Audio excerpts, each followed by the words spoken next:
All right, welcome back to another episode of Making Monsters. I'm Taylor Dahl, and we are talking Bears Giants with Shaun Morash. He's the host of Evan and Tiki on WFAN, talking Giants football, all New York sports, I guess. You cover a little bit of everything. Also, recently a part of John Boy Media, so that's pretty cool. Congrats on that. And also, thanks for hopping on. Thank you, Taylor. Ready for a wind weather game in Chicago. I'm pumped up. Yeah, we're seeing some possible snow this weekend, so it could be a little bit of a snowy game. Those you never know how they go in Chicago. So let's start with probably one of the bigger storylines. It's always going to be the quarterback, and that's Jackson Dart right now in New York. Yeah. I love Dart in college. Honestly, he was one of my favorite quarterbacks going into the draft. Personally, people thought I was crazy, but I just thought his arm. There's a lot of things you can do with that arm talent. So share your thoughts just as we're approaching midseason on Dart, what you've seen from him, even losing probably his biggest weapon you were expecting. Yeah, I mean, his two biggest weapons in his rookie running back Cam Scadaboo and obviously Malik Neighbors being out for the year, and yet he continues to overcome it. If you were to tell me at the beginning of the year, hey, the Giants are going to go to Jackson Dart at some point, they're going to be 2-7, I probably would have agreed with you, but I probably also would have assumed that that meant that the quarterback was struggling and it was the rest of the team kind of dealing with rookie struggles. When in fact, it's been the complete opposite. Jackson Dart has been everything and more that the Giants could have hoped for as far as a promising franchise quarterback. Obviously, we hope this isn't a one-year fluke and this is something to build on, but he is absolutely the strength of this offense right now, and he is the playmaker on the offense. And he has been let down. If you read his, if you like any of his stats and you want to just read stats, that's fine. He is being let down by drops all over the place and just malpractice in terms of the weapons around him. I saw one of the graphics a couple days ago talking about the top 10 rushing rookies, and Dart's on that list. I want to say like third on that list. Yeah. How much of that is just him, the natural planned runs, him taking off? Is it a combination of everything? It's a combination for sure. They obviously the Giants do a good job of design runs, probably to a fault because Jackson Dart can't help himself in terms of not sliding. But he's great also in going off script. Something breaks down in the pocket, he keeps plays alive in a way where the Giants just simply haven't had that kind of play. Certainly didn't under Daniel Jones, ironically, who's having a good year. And he is somebody that keeps his eyes down the field. I mean, it was part of how he was able to, before that major collapse versus Denver, have this offense cooking versus one of the best defenses in football at that time. His eyes stay downfield and he keeps things off script. And if he has to take off and run, he does so. And it's how the Giants have been very effective on third down with him. You mentioned Malik Neighbors. That was unfortunate, and I think a lot of people were a big fan of Malik Neighbors and were really wanting to see this year two of him and what that would look like. We got one quarter of Jackson Dart to Malik Neighbors all season. Imagine that. Horrible. The NFL deserved more of that. They definitely did. And so what has been the replacement when you talk about, is there any other comfort that Jackson Dart has found in the offense? Okay, so obviously the wide receiver one for the Giants really has become Darius Slayton on the outside. He has had a big drop in 3 straight weeks. It's been a story of his career. He's a veteran that, is a captain on the team, but just not reliable hands. The Giants execute a ton in the slot with Wan'Dale Robinson. He is up there and, catches in the league. He might be 18th. And he's their bread and butter. And going up against our old friend Nick McLeod, who's going to be playing some slot here for the Chicago Bears, a former Giant. I do think that that's where you're going to see a lot of that. The Giants also this year have operated since the Neighbors injury out of a lot of 12 personnel with double tight ends. Theo Johnson's been a bit of a touchdown machine for them, but he also has inexplicable drops. The guy who's been more reliable for them has been Daniel Bellinger, the 4th-year tight end, but he missed last week's game. He's due to come back off an injury. They went away from the double tight end stuff last week, but Jackson Dart seems to be able to pass the ball to both of those tight ends and really work the middle of the field, and that has been a strength without Neighbors. And then Scadaboo, that's the other big one. I'll be honest, I have a torn feeling because I wanted so badly to watch Scadaboo. He's one of my favorite players. I think the energy he brings to everything he does is so fun to watch. And but it's, I guess, a little beneficial for the Bears too, because 4 weeks ago I said I was more worried to play the Giants than I was the Ravens. And that was our schedule because of a Scadaboo and what they could do. And so I do think that that's a hit. Tyron Tracy, though, I feel like last year had some moments. And if you want to get your run game right, the Bears are probably a good team to get that back on track a little bit. Yeah, so obviously Scadaboo now in the 6 quarters they've had to play since his unfortunate injury. You could see, and you nailed it with the energy. The energy has flatlined a little bit in the offense. Tyrone Tracy was a very promising rookie. Tyrone Tracy had a dislocated shoulder. I guess it was probably 5 weeks ago or so now. He missed 2 games, missed that Eagles win the Giants had, came back in the Denver game, had a huge wide open run. But even being at the game last week versus the 49ers, you see every time he comes off the field, he's still dangling his arm, his shoulder. He is trying to play through it right now, and he's clearly not 100%, may not be until the late bye week the Giants have. As a result, it's old veteran Devin Motor Singletary, who's kind of emerged now over the last I guess, game and a half as being a little resurgent, looks a little fluid. He was a guy that maybe Giant fans thought was going to get cut in the offseason. I would be shocked if you didn't get more carries out of Devin Singletary versus this Bears offense than a very banged up Tyrone Tracy, who they seemingly want to use more in the screen game as opposed to trying to run him between the tackles with that beat up shoulder. Yeah, Bears defense has struggled against the run all season. It's been kind of the defense in general outside of takeaways hasn't been very good.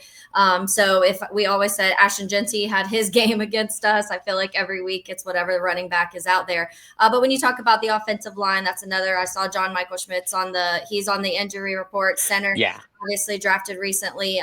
Thoughts on that? Do you expect him to play, or what is going on with that? I would not. He was out of practice again on Thursday for the second straight day. They did miss him earlier in the season with a concussion, and backup center Austin Schlottman actually filled in admirably. This has been the first year, Taylor, in I mean, probably a decade where the first thing Giant fans and media are complaining about after the game is the offensive line. They have 2 excellent bookend tackles. Andrew Thomas, one of the best left tackles in football. Jermaine Illuminor, who missed last week, will return to the lineup this week at right tackle. And the interior, as much as John Michael Schmitz might be, hurt, as far as losing him hurts, he's probably the weakest link of all 5 offensive linemen anyway. So you slide in Schlottman, they have Runyon. The interior is where the Bears are going to have to get after Dart. I mean, that is certainly the weakness. The Giants hold up well. They held up well versus those Denver pass rushers, the Philly pass rushers around the edges. If Chicago is going to attack Jackson Dart and attack this run game, it's all going to be done on the interior of that offensive line for the Giants. So we'll see if Javon Dexter and Grady Jarrett can create something in the middle, because it seems like that's might be where it would go to. But so let's look at the defensive side a little bit. Ben Johnson this week in his presser said that this was one of the better defensive fronts that the Bears will face this year. I think when you look at names, you look at piece on paper, when you see obviously Brian Burns in the season he's just so natural at what That's he's able guy. to do. Yeah, that's the guy. Thibodeau, I think that's a name people talk about. Dexter Lawrence, that's a name people talk about. But what is, because you sighed a little bit, so that sigh when it comes to that. It's been the most disappointing part of the Giants season. So yes, they have names, especially on that front 4, and rookie first rounder Abdul Carter, who's like leading the league in pressures, but just can't figure out the sack total. Brian Burns is just unbelievable. I mean, this is some of the best pass rushing I've seen from a New York Giant since like the prime of Jason Pierre-Paul at this point. But to that extent, Dexter Lawrence, as good a name as he's been, he's still taking on double teams. He has not been the dominant force he's been in recent years. We don't know what the hell's going on there. Kayvon Thibodeau is sound enough against the run, but this is a team that just gets chewed up along the edges. And this is where a Manung guy, or if Swift is back, running against the Giant edges, I just think it's going to be the bread and butter. McCaffrey killed him last week. Saquon killed him the week before. And really, this is a Giant defense since the third and fourth quarter of the Denver game 3 weeks ago went downhill the moment they lost number 1 corner Paulson Adebo, as well as safety Javon Holland, who is set to return this week. They've been playing, a 7th-round rookie in Corey Black at corner and a failed first-round pick in Deontay Banks at corner, and it's killed them. So it's not just about the front 4, but if you get around the edges, which I know Manungai can, local guy Rutgers went over here in New York, but this is a spot where you don't trust the Giants secondary, and the defensive front hasn't been as advertised, and they just get punished on the run every single week. What are the feelings of Brian Daboll up there in New York as you guys are talking? Look, I'm probably in the minority here. I like Brian Daboll as a head coach. I think that he's done a great job with Jackson Dart. I think that he's probably a victim of his own circumstances and overachieving in 2022 with Daniel Jones and company making the playoffs that year, kind of set back their rebuild plan they had. Unfortunately, I think it's toast. I think he's getting fired at the end of the year at this point anyway. I think that this is a year 4 where you just simply have not won enough games the last 3 years. And you just pray from a Giant perspective that they don't screw up Jackson Dart in the process by firing this guy. But I don't think win or loss, you're going to have him. Maybe he'll coach with a little more in games like this where he doesn't care, 4th down, stuff like that. What does he usually have, throw stuff against the wall. That's always scary when you're a team like the Bears who has to play a team with nothing to lose and a coach that has nothing to lose. But ultimately, I feel bad that it feels like the fate is pretty much done here for Brian Dable in the coming weeks. Yeah, I feel kind of bad too because I feel like we mentioned, but losing both Malik Neighbors and Scadaboo It's brutal. recently, and then you have a rookie quarterback who I think, obviously, and we just had this conversation, has played well. So Yeah. I'd be interested to see if at the end of the season he's like, look at these things I have in my pocket. I believe he had a 5-year contract, so 1 year to go on that. Yeah. I think ultimately what's going to happen is he's going to look at those things. He's probably going to get fired, and that's actually going to be a strength in getting his next offensive coordinator job, rebuilding the reputation. I think Brian Dable will be a head coach somewhere else in this league within the next 5 years. He does have a coach of the year under his belt in 2022. And like most people that leave the Giants, he'll probably be uber successful after.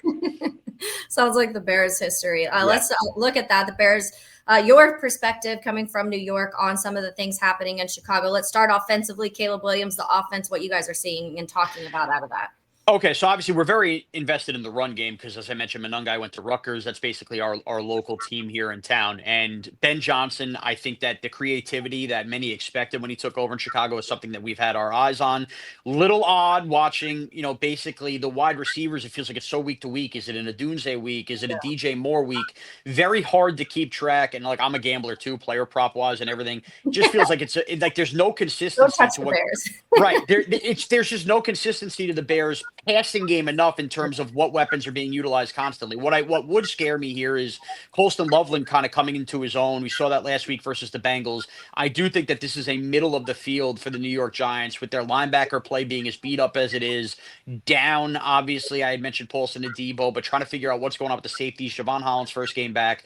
So the wide receiver play, as bad as the Giant corners are, I'm sure they'll have a play here or there. It's absolutely running along the edges and how they attack the middle to deep part of the fields with the tight ends, I think is just a heyday waiting to happen. Where we could bank on it, truthfully, we view us having the quarterback advantage here. I know Caleb Williams probably takes too much criticism nationally. I'm not even sure how you guys feel about him locally, but watching enough tape on him, it just feels like there's something off and missing, man. When he lets it back and rips, some of these throws are like some of the prettiest throws you have, but the lack of consistency down in and down out, I mean, is something that hopefully the Giants can kind of pry on here. Yeah, I feel like Bears fans might get upset with you about that one, but it's okay. We got our quarterbacks. That's fine. But by the way, hopefully Caleb Williams and Jackson Dart in the next 8 years are playing playoff games next to each other. We can only hope. We've been beaten down enough. Yes, let's make it happen. And then defensively, obviously, I mentioned earlier, a lot of we talked about injuries. No Jalen Johnson, no Kyler Gordon. Those are your two best corners that have been missing. So you're kind of deep in that pool. So much so where they had to go sign Gardner Johnson to kind of fill in that nickel corner role because things were so bad. Safeties are great. Linebackers have played great, although TJ Edwards is injured. But you just don't. It really hasn't been what the Bears thought the defense was going to be coming out. They can't stop They can't stop the run very well. They can't rush the passer very well. The one thing they can do is get takeaways. They lead the league in takeaways. Right. And they find ways to make that happen. And I think that saved them a little bit. But what's the conversation on that side of Dennis Allen defense, some of that? Well, so the one good thing that we've trusted in Jackson Dart is outside of a Saints game, I guess that was like 5 weeks ago now, where the Giants turned the ball over on 5 consecutive possessions, which is a little overblown a number. The last 2 were interceptions late where Jackson Dart's just trying to make something happen. Jackson Dart has been really, really good at ball security. So I think that is probably the X factor in this whole game, where it's a Bears defense that I think will be advantageous for Jackson Dart to kind of take advantage of. As we mentioned, the 2 bookend tackles, the Bears pass rush being beat up, not as effective. I think that there's going to be plays to be made there. I truthfully think if the Giants have any hope in this game, it's as simple and lame as a football term in the Bears turn the ball over get the most turnovers out of anybody, but there's a quarterback that doesn't. What strength wins out there? If Jackson Dart's not turning the ball over and the Bears don't get those takeaways to kind of flip the field in a game like this, I do think it's a game the Giants could win. But to me, I think that this is a game, again, we'll see about the wind and the weather, which can change anything, where the Giant offense, I would expect to put up 24 to 27 points at a minimum. And let's just see how badly the Giants get gashed the other way on the run. And if this can become a shootout, I think neutral field, regular weather, you're looking at a game I'd bet the over on in this spot. Yeah. Feels like 31-27 written all over because of the way the defense have looked. Yeah, I agree with that one. And I think it is a little bit of the battle of the strengths on each side, to your point, with the takeaways and then with Jackson Dart not doing that. So yeah, we will see how this goes, Shaun. I feel like Bears fans are still always on edge because you're like, is this real or not real? They have one of the most explosive offenses right now, and that has not been the case in many years. And so that is some things that they'll take advantage of. Even with the inconsistencies of Caleb Williams, they've found ways to get those big chunk plays when they've needed it, especially in the fourth quarter. We'll see how it goes, but yeah, absolutely. I appreciate you hopping on with me, and I hope you have a good rest of your weekend. Yeah, hopefully we can do this again in coming seasons when, both teams are relevant. That would be really fun. Let's do it. Let's have some fun. All right. Thanks, Shaun. Take care. All right. Continuing on, another Making Monsters, coming off another win. A very, my heart was going very insane during that win. And I'm sure Silvy, yours was too. Silvy of Waddle and Silvy on ESPN Chicago. Thanks for hopping on with me. You got it. Anytime. I'm glad you didn't have to head to the swing in the backyard after Yeah. And, so we were in Cincinnati for the game. And, I had a flight, and it was, I could not stay for the whole game. So I watched the first 3 quarters in the booth. And it was like the whole weekend was incredible.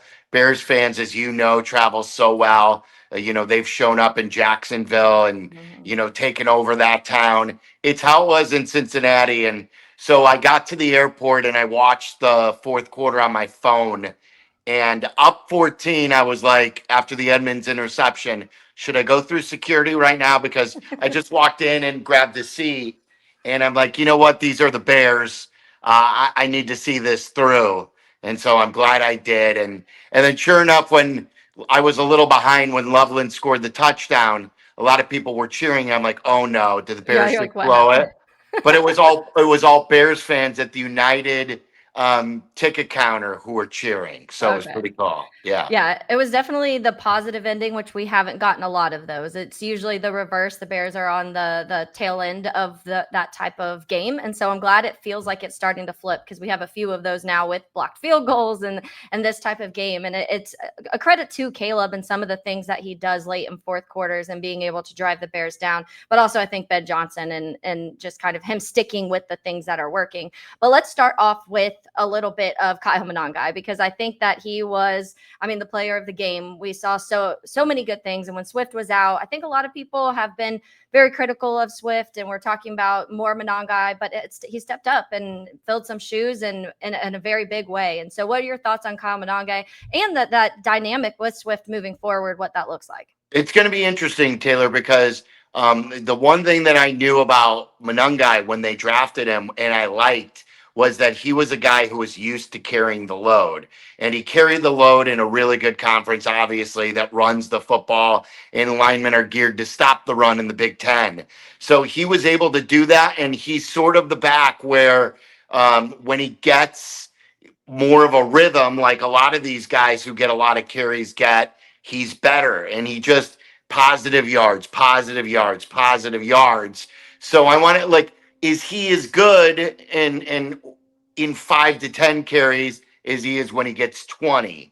But any way you slice it right now, like you said 4 weeks ago, a lot of Bears fans were focusing on, okay, the running back, should they improve in the running back room? And you see that when the line is committed, when Darnell Wright is playing aggressively like he is, the interior of the line is so much better now with Joe Thuney and stability at center, that it's I've always said it, Taylor, it's the run game, not necessarily the running back. But what I love about Monangai is feet always going, never taking a loss, never gives up.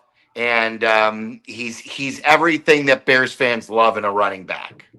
Yeah, there was several runs this last week where you were just impressed in general. The C's were falling off his helmet at one point during the game, and I was like, this is hilarious.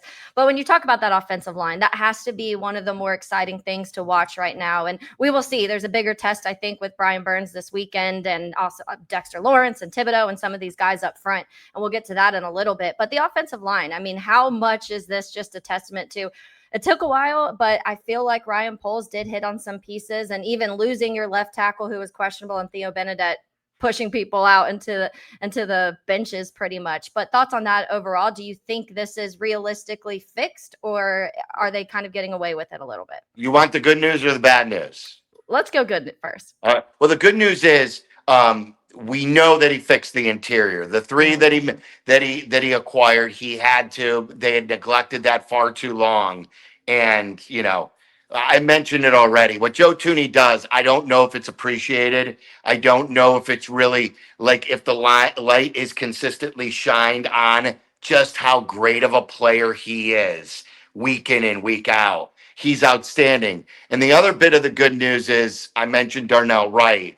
Yeah. They drafted him 10th. They traded down out of 9. It was very controversial with the Jalen Carter situation. If Darnell Wright plays like he's played the last few weeks, and Tom Thayer said it as a fellow offensive lineman, he has not seen Darnell Wright play with this aggressive nature like he has. So not only we know that Darnell Wright is talented, we know that he's pretty good. Can he be great? And I think if he goes with a motor like he did last week, that he can be great. And then all of a sudden it makes everything a little bit easier. I still believe we'll see. Like Theo Bennett's an undrafted free agent. Maybe he'll mature into it. I still think they neglected the left tackle position. They went in with it with 3 guys on their mind to compete. It was Amagaji, it was Trapillo, and then it was Braxton Jones, who was the incumbent. I didn't like any of those options. I didn't like drafting a right tackle to play left tackle. So I really believe that next year it's going to be a position of need. Yeah, I hate to admit it, but I already was looking at the left tackle draft positions looking ahead. And I was like, we have a winning record. I don't know why I'm looking ahead, but that's where my mindset is too, Silvy. Let's talk about Caleb Williams. That's going to continue to be a conversation. Last year it was Caleb or Jaden. This year it feels like Caleb or Drake May. But I think at some point we just have to focus on what Caleb Williams is doing, the things he's progressing in, the things that still need to get a little bit better. And there are some of those things, but I think when you're talking about not holding the ball and not taking sacks and kind of going through some of the progressions, it's getting better. But what are your overall thoughts of Caleb through the almost first half of the season? Yeah, I like what you said in the beginning there too. It's where I am on Caleb. I really like, okay, it's cool to see Drake May or it's cool Jaden Daniels. It's fun conversation. Like we were even doing it yesterday with Big Cat on our show, like power rank the quarterbacks from the 2024 draft. My whole thing is, if Caleb Williams is the franchise quarterback, if Caleb Williams is great in his own right, I really don't care if like he's second to Drake May or second to Jaden Daniels. If he's truly a great player and we're seeing the progression, like we saw a step or two back maybe these last couple of games before Cincy, and then he went forward. And I felt like before those 2 games, he had taken a step forward. So I just think that it could go this, but as long as it's here at the end of the season, when it starts here. And, the Bears offense right now have great rankings. Yeah. They run the ball in the top 3. I think their offense is 4th overall or something like that. And then I think they're 6th in passing or something like to those degrees. They're in the top 10 in offense. And we're at the beginning stages. We're going through the growing pains still of Caleb with another coordinator and head coach. Ben Johnson trying to teach the entire offense what his offense is. And yet they're still doing some really, really, really good things. So I can't wait to see where this goes. And I'm truly excited. Me too. And the weapons. What do you think about the weapons? A lot of fantasy owners not happy that Rome didn't have a catch. I think if you win a game as a Bears fan, you're not really focusing on that. Yes, I love Rome Odunze. I'm probably the leader of his fan club and have been even pre-draft, him being drafted. But when you're looking forward, you have a lot of weapons. And we said this last year, and it didn't pan out that way, Silvy, when you're like, oh, you have Keenan Allen and DJ Moore and Cole Kmet. What are you going to do with all these weapons? Yeah. It really does feel like that at this point. Any given week, someone else can kind of take off. I want to see like how it does settle in. I think it's a great question because now Burden's coming back. Yeah. And like Burden just has this skill set that is similar to DJ, but he's got even more explosion. So like I've always wondered how the DJ Burden dynamic is going to be. Can you truly maximize Loveland and Burden when you already have Rome, DJ, and like to a lesser extent, Cole. Yeah, but then like that's what I like the most too, Taylor, is like what you bring out the point about Zacchaeus is I feel like we know his role. Zacchaeus is the perfect like third option. He's the security blanket. Caleb's got a lot of trust in him. He's going to pick up these big first down catches. He reminds me kind of like an Earl Bennett going back many years, and then even like sort of like a Waddle, where you know he's going to have some big catches along the way. It's the other guys who I want to see where they ultimately go in the pecking order. But I do believe, even though Rome didn't have a catch, that Rome is the clear-cut number one. And I love that the Bears highlighted, he was mic'd up. They were going to highlight him anyway. But that they showed the whole blocking, that Rome never hung his head. Rome never lost the vibes. Rome kept blocking and was truly happy for everyone and truly happy that they won. So I really have no issue that Rome out of the blue had 0 catches. I don't think it's an indicator on where he's going. Yeah, I agree with you. Probably one of the biggest issues on the Bears, Silvy, still is the pass rush. The one move they make, at that trade deadline was Joe Tryon, which I don't think anybody knew much about previous to that. But you get Austin Booker back. You saw a little bit of that last week. Montez Sweat, the last few games, has started to get back to some of the things he does well. But what do you think about that pass rush room with that? Is there anything there that you can even manufacture? It's got to be better. And like, hopefully Booker will continue to rise. That's his first game and he got a sack. They just have to have more consistent pressure. The Dio Adengbo signing feel terrible for him, but I think it's going to go in there as a Nate, like for different reasons. Like Nate Davis didn't want to play. Dio's the exact opposite.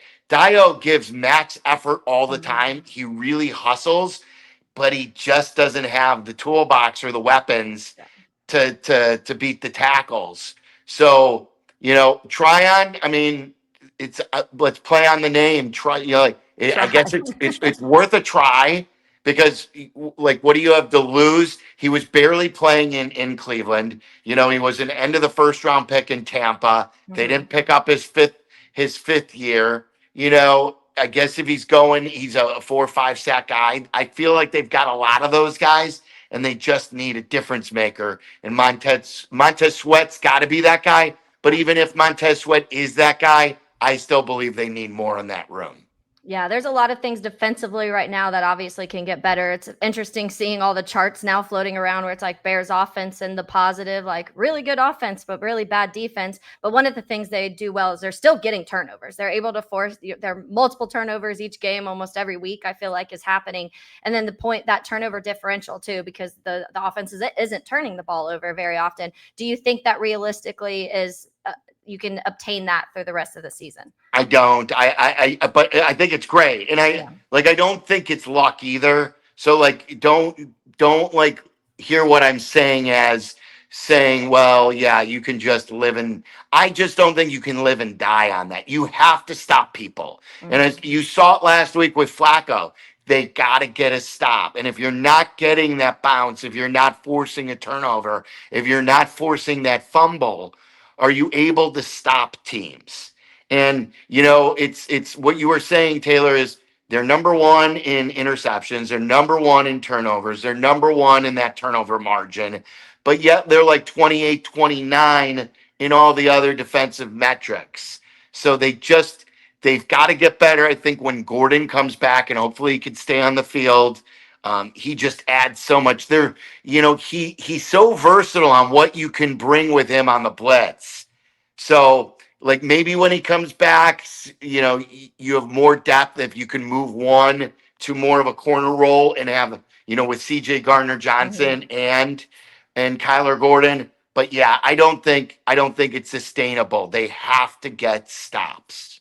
Do you think when Kyler comes back, they would try him outside and let CJ stay at the nickel? Sure. Like I whatever option, I think you've got to be open-minded to. And I think they are. I think they have one of the best. What I love too is it's not just Ben Johnson. I love the coaching staff. Yeah. I know the metrics don't look great yet on DA, but I think they still don't have all the guys up front. It always starts up front. And Al Harris is as good as it gets in the secondary. So, hopefully CJ can keep, the head on right Mhm. and not cost them penalties, because we all know those penalties are costing them enough as it is. So yeah, I'm open to all of that. A couple more. When we talk about special teams, that to me has been maybe one of the more disappointing areas, because I think when that's the one retained coach, when you talk about Hightower, and then you go on and you are missing tackles and everybody you feel like is starting on the 40 and the 50, and then Devin Duvernay is just not getting much at all, and those returns. So is that fixable at all? Do you think if is there anything to be done with that, or is that just kind of what we're going to be expecting for this season? You know where I think it should be fixable, and what Duvernay is Duvernay, sure, the blocks and stuff like that, is the coverage units have to be better. They've got, like what you said about the 45 and the 50. When you're not stopping teams, and then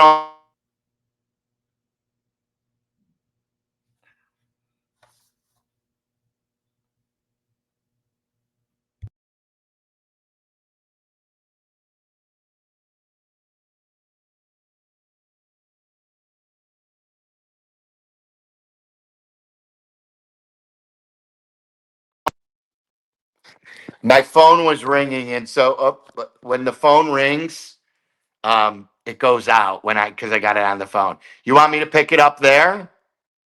Oh, wait, hold on. I don't have your volume. I'm sorry about this. Let's see. Why can I not hear you? Can you hear me? Talk to me. Can you hear me now? Yeah, I can't hear Okay. for whatever reason. Should I try and reconnect? Here. Yeah, maybe. Yeah, Okay, maybe. I'm gonna hang up and reconnect. Good. Yep.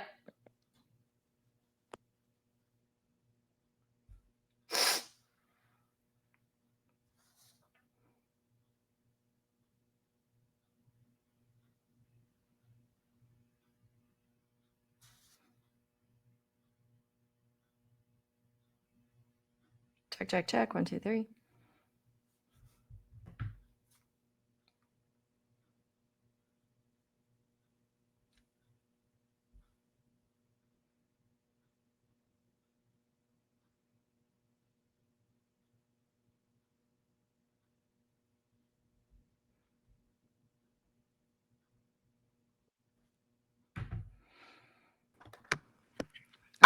I'm sorry about. I don't know. My wife called, It's and okay. then it like my picture went off. So how do you want me to do it? You want to re-ask that question? I can, if you want to just start with it, I can re-ask if you want, but I can Yeah. edit it too. Yeah, So if yeah, you want to sure. just start. Yeah.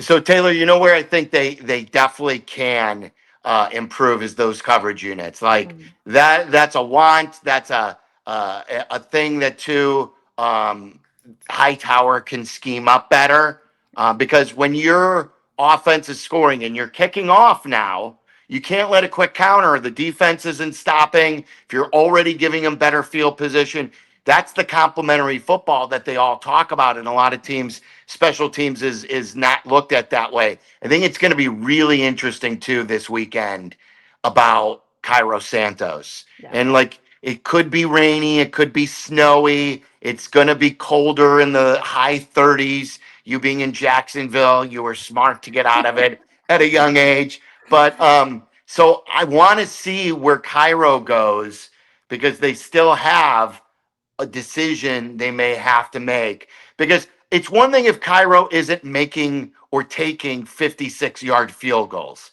As long as we always have known he's reliable from 48, he's reliable from 45, he's reliable from 41. If that's starting to go by the wayside, I think you may have to think long and hard about making a change. Yeah, especially obviously down in here in Jacksonville, we just saw the kicker make a 68-yard field goal. Yeah. So watching those two games on Sunday, I was like, it becomes a problem. And especially when you talk about the Vikings game, you make you make one of those missed field goals or the mixed field goal, and that game maybe looks a little different.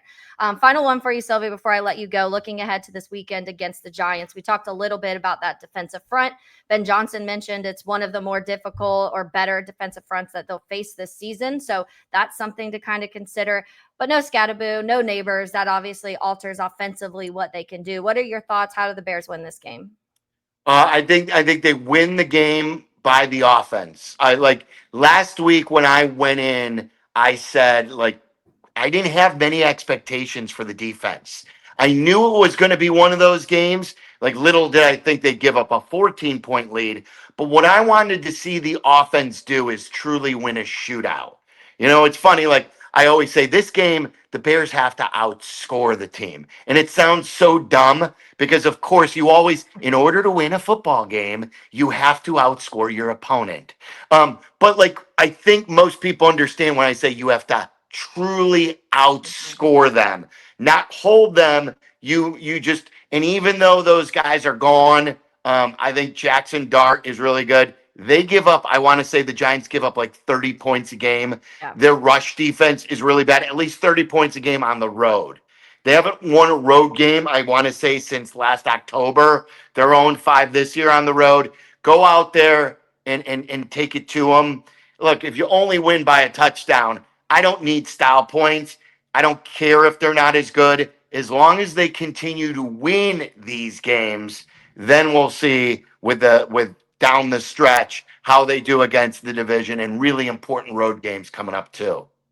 Yeah, and I think this one, to your point, you just win it. And I don't want to, I would like a game where you don't feel like you're leaving points out there, whether that's a missed field goal or, Yes. oh no, if only that Tremaine touchdown, pick six counted. Like, I'd rather go and be like, you won this game, your offense won this game, and not have a bunch of what ifs. Those, I feel like, would be trending in the right direction. And like the you know what angered me the most, and it got muted a little bit because of they scored on the next play. I've been harping on it all week.